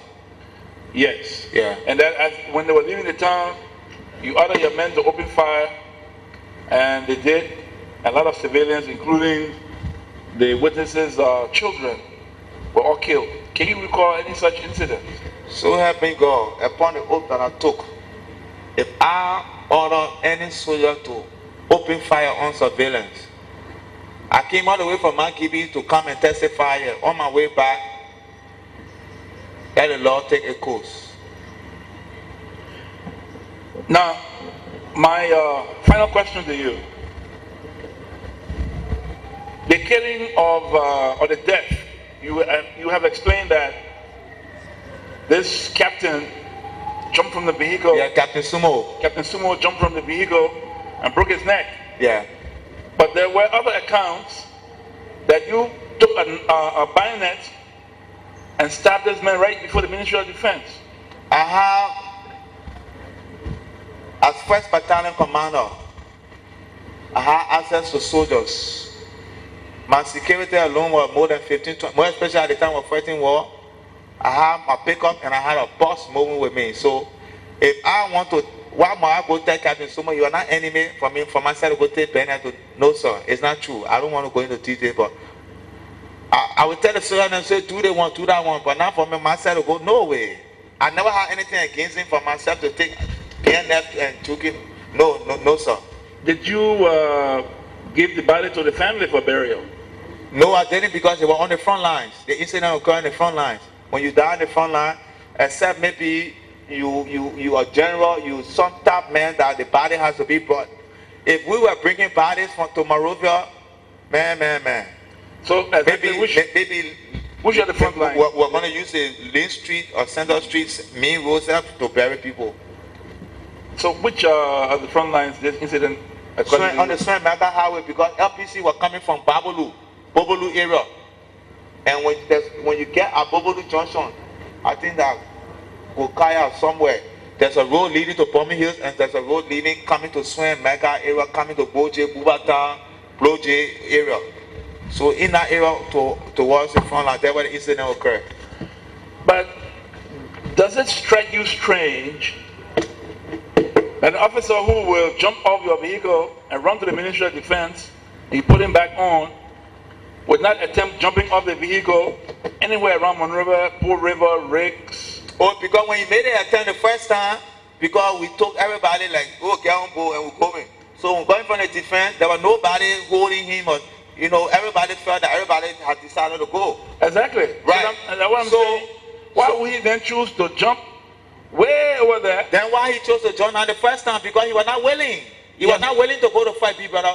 Agree. But that was right in Monrovia. And So he thought he could have gotten away with it by jumping off the pickup, go to defense, because like defense ministry. So, I have to help her now, so nobody can take me. Hell no. We put you on board to carry him to go fight. He's been paid. He took oath to defend his nation as a soldier, man. He took oath. Yeah, wait now. I'm just saying, if he jumped here in Monrovia first, before Ministry of Defense, to get away, and you put him back on, and he jumped again and caused his death. My question is,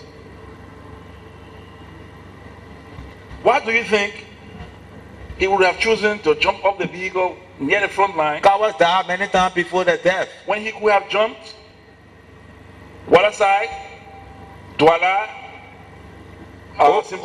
because or even Poor River. Yeah, because he was closer to Monrovia. Because when he jumped out the first time, and we put him back on board the pickup, he was not sitting by himself again. We had him now, and because we were closer to the front line where he was hearing jubilation as he was approaching the front line, that when fear got in and he thought he could jump, he thought he could escape, and the pickup moving, he jumped off the pickup.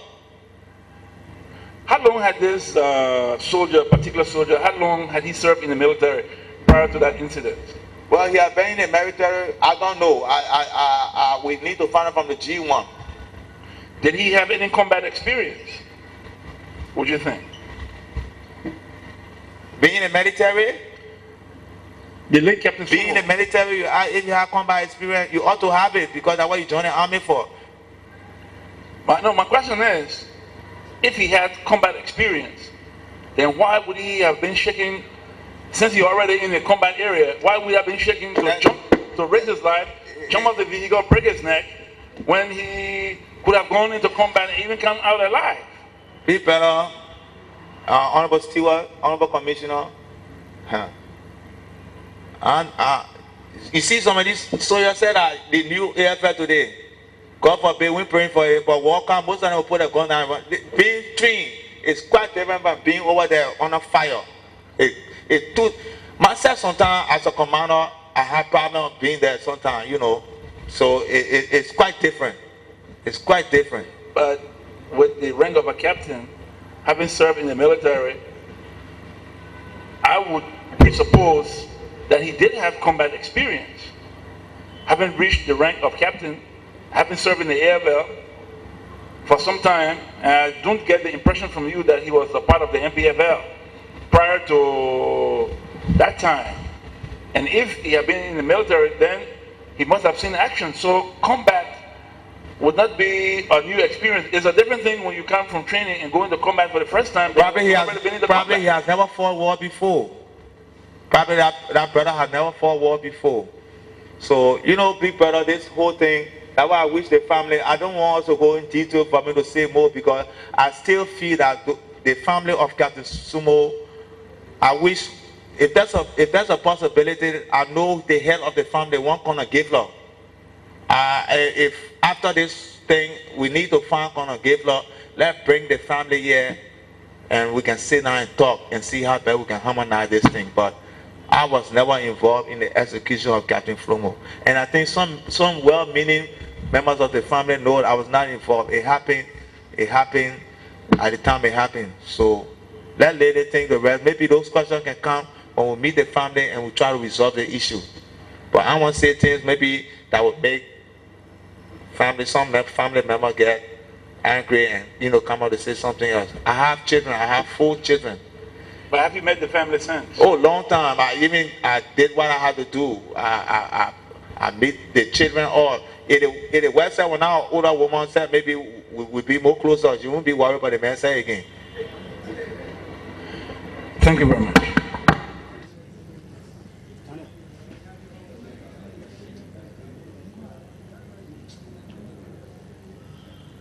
One, two, three. Testing, testing. Thank you. So witness, thank you very much for your presentation. I apologize I was not physically here, but I heard most of it on the radio as I was coming. But there were parts that were missing. I may ask you a couple of questions that you can help me fill in those blanks. First of all, the reason why you are now part of this particular inquiry activity is because some name was listed amongst those from the 18,000 plus statements that we received who could be classified as an alleged perpetrator against various victim activities. So regrettably though, I don't have the detailed list of the particular accusations for your particular case, so I cannot deal with that directly. But I heard that you did try to answer towards one or two of them earlier. But what I'm concerned about is to understand your situation. First of all, I noticed that you confessed that you have been a high commander in the NPFL. Is that correct? Yes, sir. Okay. Could I you didn't help? catch your name, sir. My name is Coleman, Commissioner Gerald Coleman. Thank you. How long have you been associated with the NPFL? Or were you associated rather with the NPFL? When did you join and when did you leave? Since I joined NPFL early 1990 and I stay with NPFL, I've not left.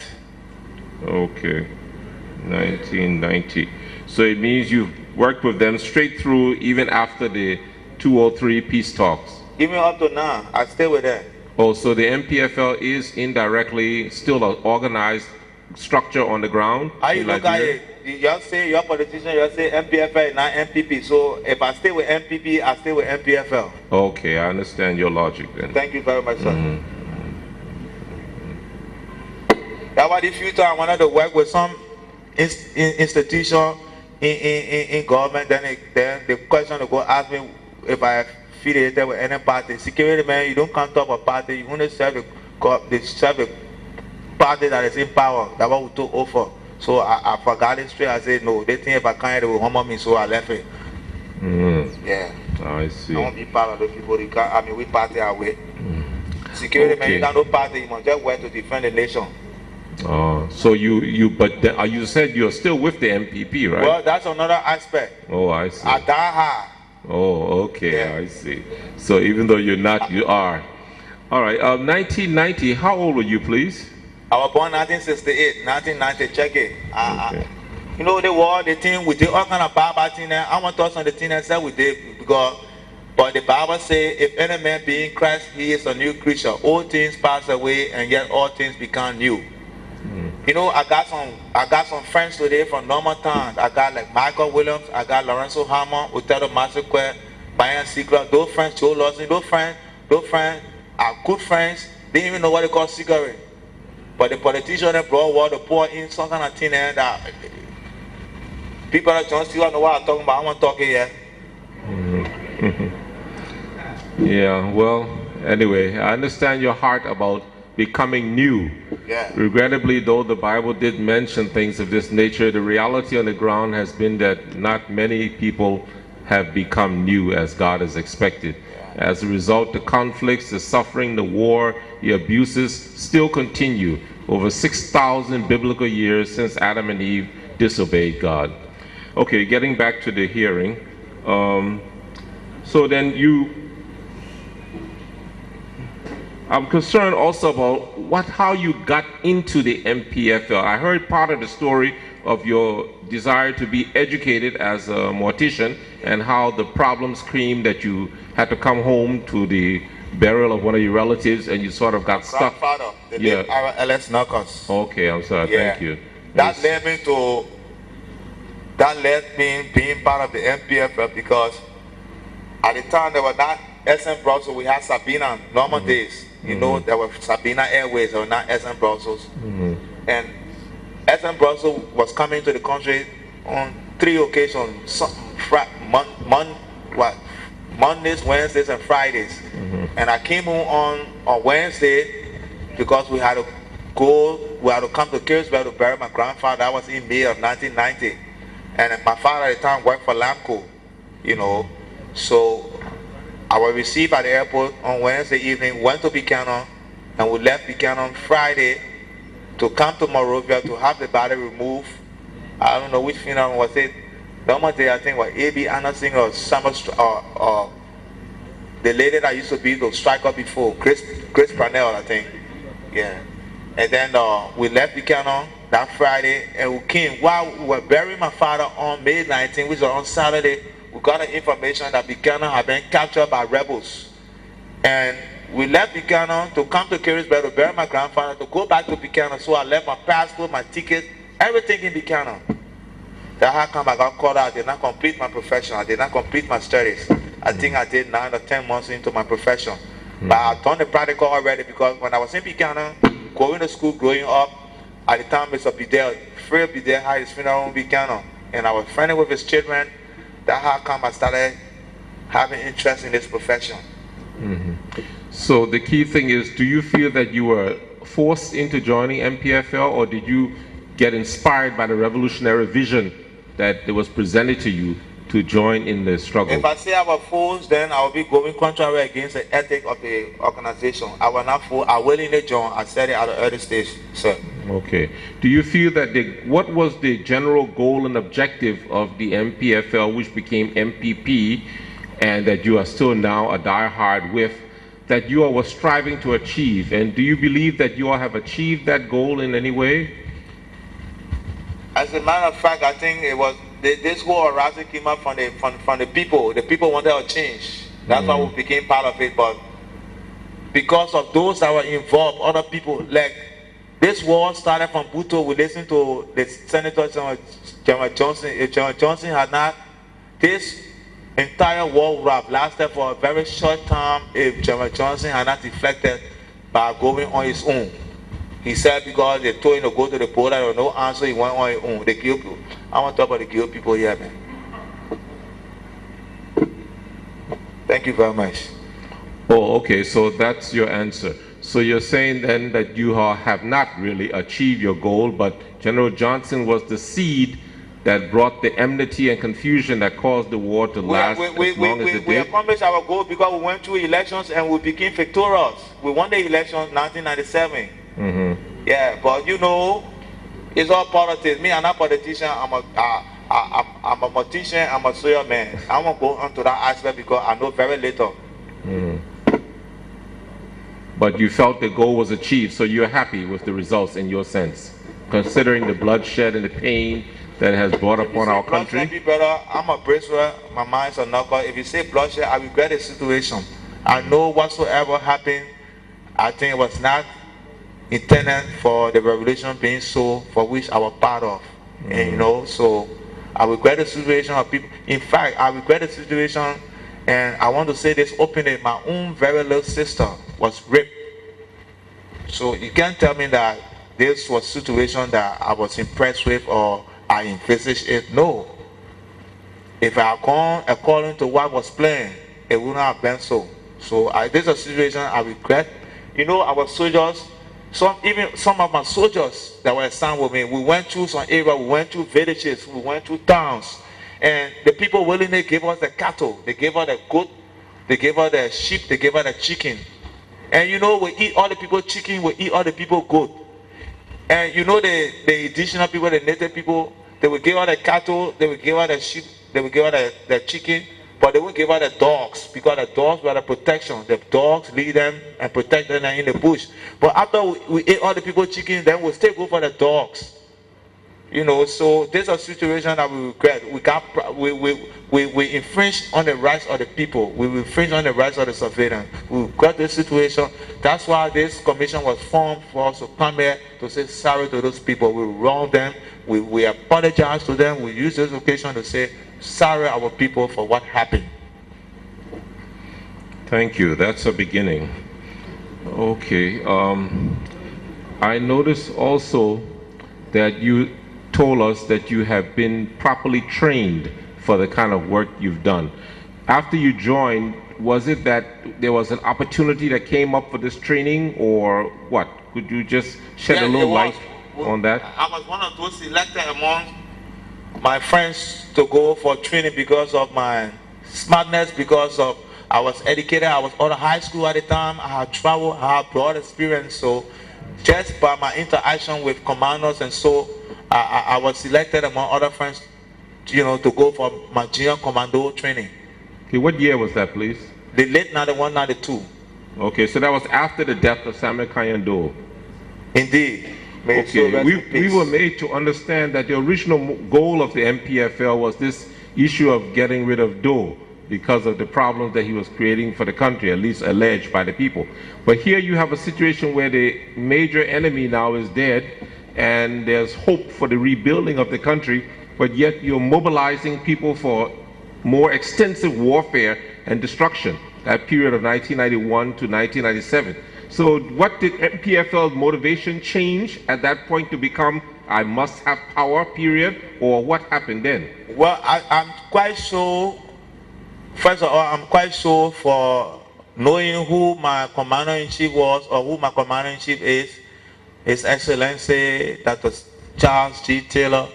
If President Taylor had arrested Samuel Doe, the late President Samuel Doe, he would have been alive today.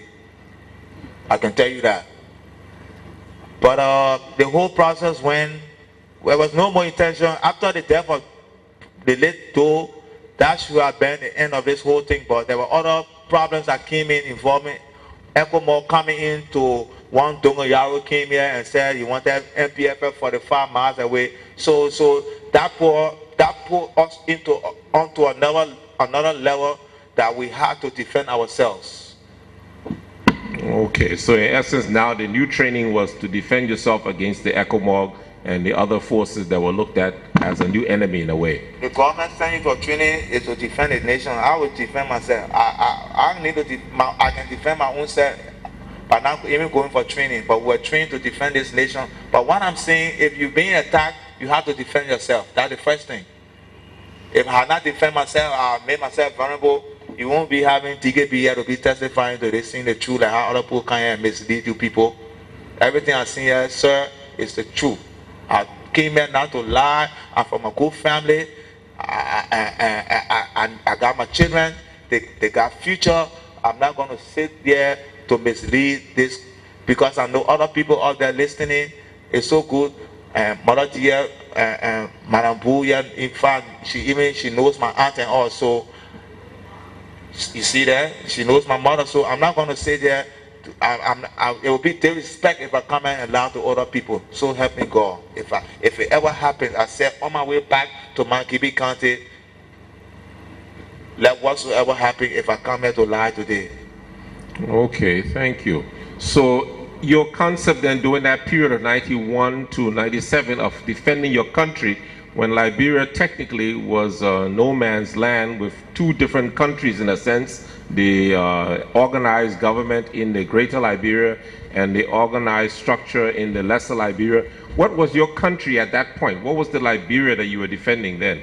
What was the source of that sovereignty, in your opinion?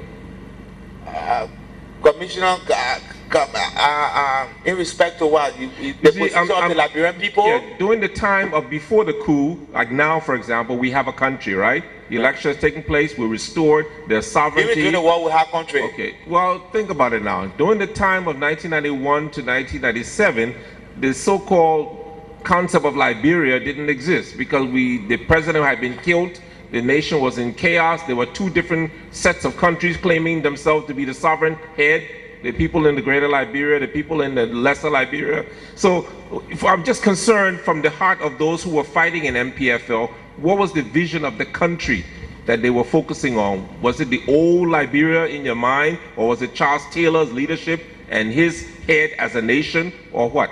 We envisioned our country and wanted to see our country back to its normal footing. That's why I think we were involved, if I may answer your question correctly. Well, it's not what I expected, but anyway, I respect your answer. Okay, moving on to my last one. during this time, one of the key things that we're also concerned about during the case of war is understood when fighters are confronting each other who have been well trained, militarily empowered, that there will be death and destruction.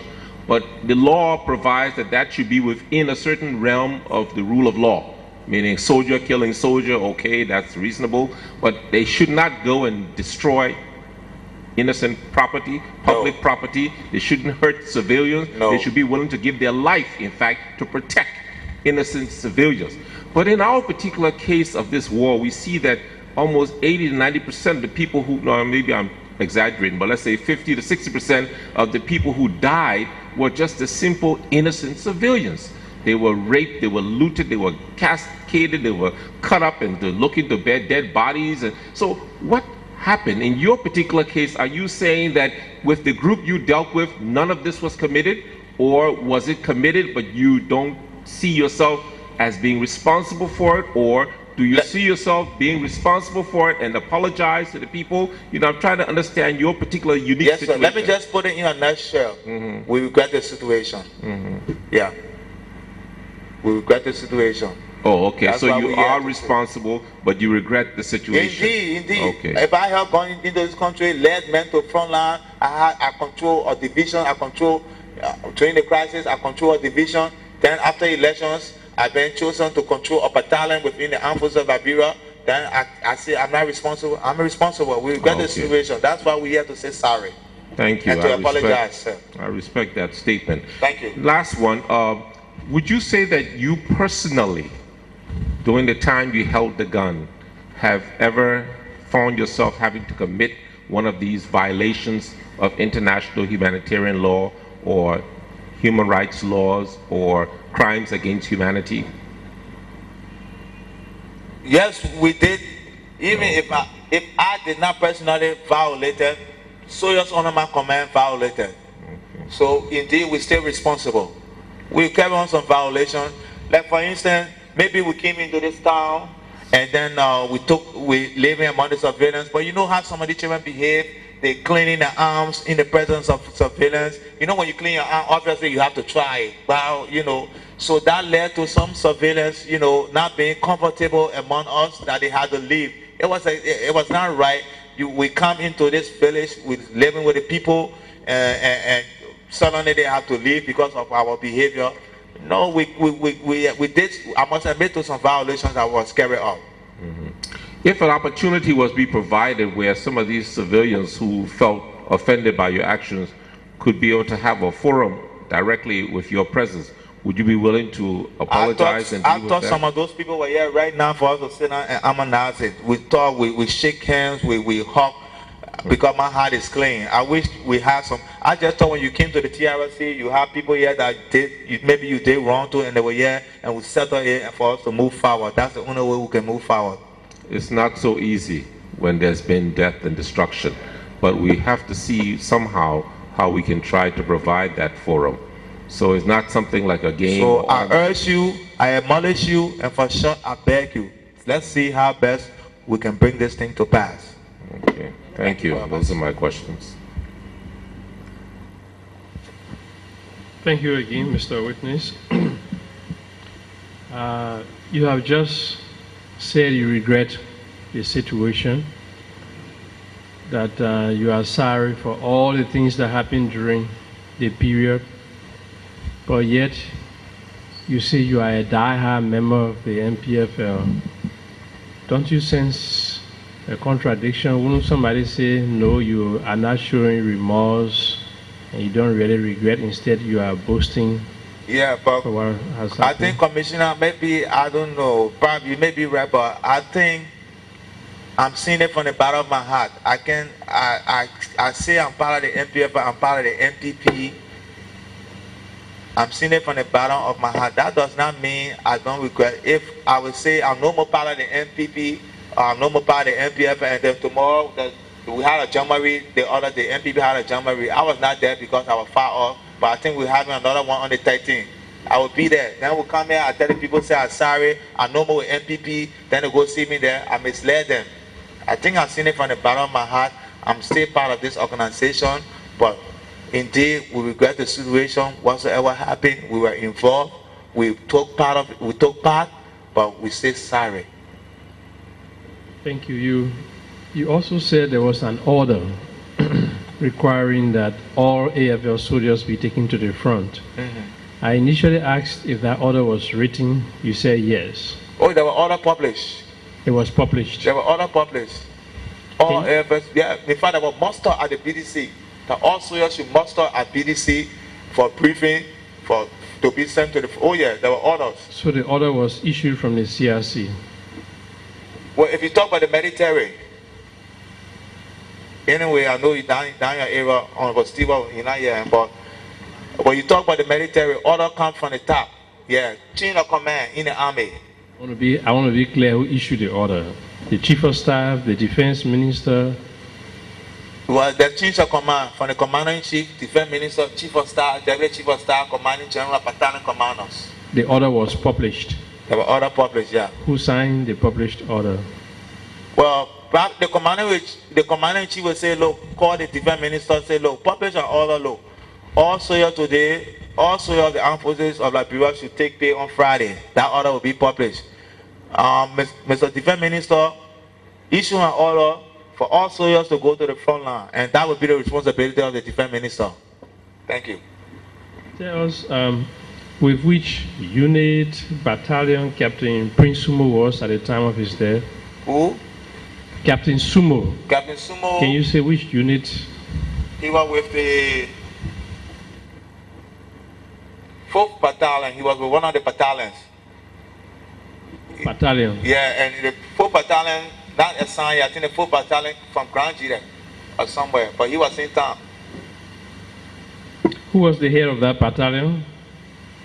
4th Battalion, sir, I can't remember, but it was a colonel, maybe I think a Colonel Flomo, for which I don't know, but the head of that battalion has to be a colonel, a battalion commander. Yeah, battalion commander.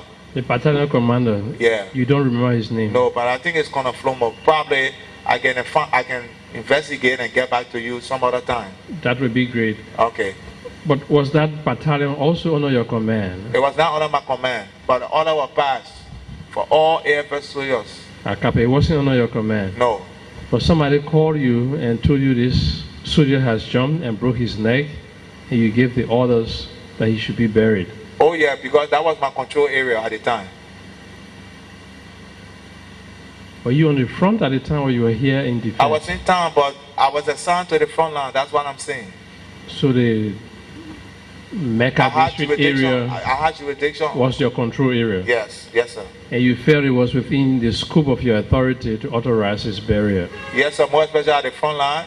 That's why I said, Honorable Commissioner, if we were to bring soldiers that died, probably wouldn't have had, maybe Center Street would be from Benson Street, stop to Benson Street, because we're going to take all the quota to bury people.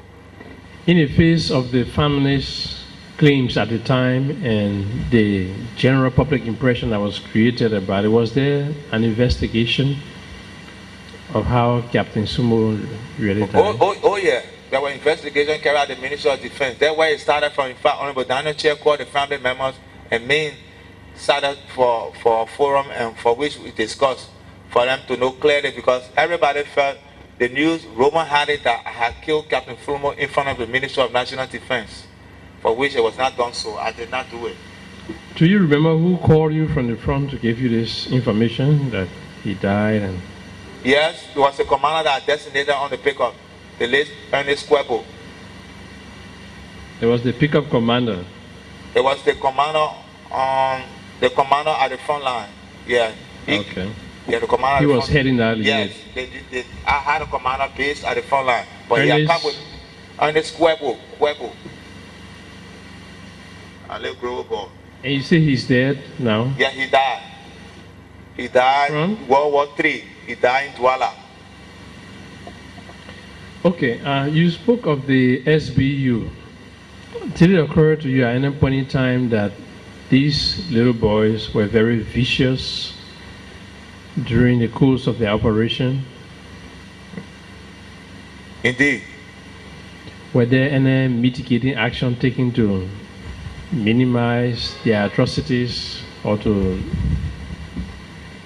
discourage them from what they were doing, because there are a lot of heinous stories about what they did. Well, no, there were no actions taken into that respect, because they all wanted to be part of the movement. They were not forced. They all wanted to be part of the movement. Okay. Mr. Daniel K. Bracewell, your testimony has just ended. I want to thank you very much for coming, for throwing light, for clarifying, for providing your position on most of the issues that have arisen. You also provided information we are confident has added some value to our work. Is there anything you'd like to say finally before you leave? Yes, sir, Honorable Commissioner. I would like to say this process is very good, but I think this process will be incomplete without the president of former Liberian President Charles G. Taylor. So I don't know how you guys are going to get around that, but your work will be for naught if President Taylor does not come here to testify. And all what we've been doing, well, our time spent here. Sometimes ago, I remember you used to stay at 7, 8, 9 o'clock at night.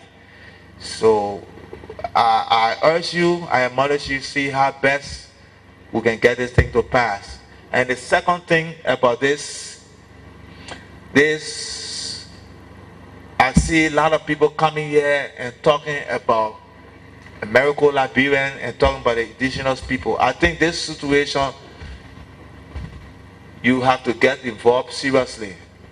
Let me just put it this way. The Bible says, why to the hidden range, they imagine vain things. The American Liberian, this thing here, even right now, since we buried my father, my mother had the opportunity, my mom went to the States, and she came back just a few months ago. And when she came back, the people from the half-town around Carisburg, they brought one little girl to live with my mom. My mom said, oh, I want no girl, because girls, children full of problems. If you can find me one little boy, I would accept the boy.